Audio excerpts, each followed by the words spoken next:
तर काय म्हणताय मंडळी, मी सतीश. मागच्या व्हिडिओला का कमेंट नाही आले, असं जाऊ द्या, ते तुमच्या मनावर आहे. तर ह्या मंडळाचं काय नाव मला माहीत नव्हतं, पण गणपती एकदम कडक होता. त्यानंतर मी निघालो आपल्या लातूरच्या महाराजा गणपतीकडे.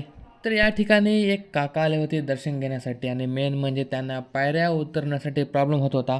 तर आपल्या सहकारी मित्र यांनी त्यांना मदत केली. जवळपास आपण पूर्णच लातूरमधले मोठे मोठे गणपती बघून घेतले होते, आणि आता मेन म्हणजे एक राहिला होता लातूरचा राजा गणपती. आणि या ठिकाणी त्यांनी एक हॉरर थीम केली होती, आणि त्याचं तिकीट होतं 20 रुपये पर पर्सन. आणि मी आतापर्यंत कधी भूत बघितला नव्हता, आणि आज सगळेच जिवंत बघायला भेटले. अबे तू तर जिवंत आहे म्हणलं, आणि तुझ्या मागे जे आहे ते काय? मला वाटलं हे जिवंत भूत आहे का, पण नाही, हे एक पुतळा होता. आणि फायनली एवढ्या भूतावर मात करून मी आलो बाप्पाचं दर्शन घेण्यासाठी. तर तुम्ही कमेंट करून सांगा कसा वाटला लातूरचा राजा गणपती. आणि अजून एक लास्ट राहिला होता, ते म्हणजे एकता गणेश उत्सवचा गणपती.